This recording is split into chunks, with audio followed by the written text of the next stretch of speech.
ಕನ್ನಡ ವಾಹಿನಿಗೆ ಸ್ವಾಗತ. ತಾಲೂಕು ಕಾನೂನು ಸೇವಾ ಸಮಿತಿ ದಾಂಡೇಲಿ, ವಕೀಲರ ಸಂಘ ದಾಂಡೇಲಿ, ಪೊಲೀಸ್ ಇಲಾಖೆ ದಾಂಡೇಲಿ, ನಗರಸಭೆ ದಾಂಡೇಲಿ ಇವರ ಸಂಯುಕ್ತ ಆಶ್ರಯದಲ್ಲಿ ದಾಂಡೇಲಿ ನಗರದ ಕಾರ್ಮಿಕ ಭವನ ಕಟ್ಟಡದಲ್ಲಿ ದಿನಾಂಕ 21/6/2024ರಂದು ವಿಶ್ವ ಯೋಗ ದಿನಾಚರಣೆಯನ್ನ ಹಮ್ಮಿಕೊಳ್ಳಲಾಗಿತ್ತು. ಈ ಸಂದರ್ಭದಲ್ಲಿ ಲಮಾಣಿ ಸರ್ ಇವರು ಯೋಗವನ್ನ ಕಲಿಸಿದ್ರು. ಉದ್ಘಾಟನಾ ಸಮಯದಲ್ಲಿ ದಾಂಡೇಲಿ ನ್ಯಾಯಾಧೀಶರು ರೋಹಿಣಿ ಬಸಾಪುರ್ ಇವರು ಜಗತ್ತಿಗೆ ನಾವು ಯೋಗವನ್ನ ಕಳಿಸಿಕೊಟ್ಟಿದ್ದೇವೆ. ಯೋಗ ಪ್ರತಿ ದಿವಸ ಮಾಡಬೇಕು, ಉತ್ತಮ ಹವ್ಯಾಸವಾಗಿರುತ್ತೆ ಎಂದರು.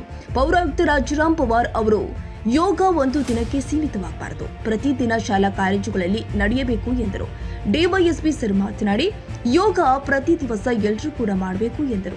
ಹಿರಿಯ ವಕೀಲರು ಆದ ದಬ್ಬಗಾರ್ ಅವರು ಮಾತನಾಡಿ, ಯೋಗವು ಒಂದು ಒಳ್ಳೆಯ ಅಭ್ಯಾಸವಾಗಿದ್ದು ಅದನ್ನು ಬೆಳೆಸಿಕೊಳ್ಳಬೇಕು, ದುಶ್ಚಟಗಳಿಂದ ದೂರವಿರಬೇಕು, ಒಳ್ಳೆಯ ಹವ್ಯಾಸಗಳನ್ನು ಬೆಳೆಸಿಕೊಂಡು ಉತ್ತಮ ಬದುಕನ್ನು ರೂಪಿಸಿಕೊಳ್ಳಬೇಕು ಅಂತ ಕರೆ ಕೊಟ್ಟಿದ್ದಾರೆ.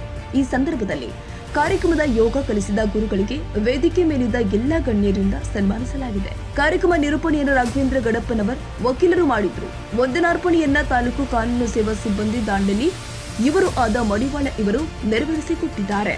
ಈ ಸಂದರ್ಭದಲ್ಲಿ ನಗರ ಪೊಲೀಸ್ ಠಾಣಾ ಪಿಎಸ್ಐ, ಗ್ರಾಮೀಣ ಪೊಲೀಸ್ ಠಾಣಾ ಪಿಎಸ್ಐ ಹಾಗೂ ಸರ್ಕಲ್ ಇನ್ಸ್ಪೆಕ್ಟರ್ ಮುಂತಾದವರು ವೇದಿಕೆ ಮೇಲೆ ಇದ್ದರು.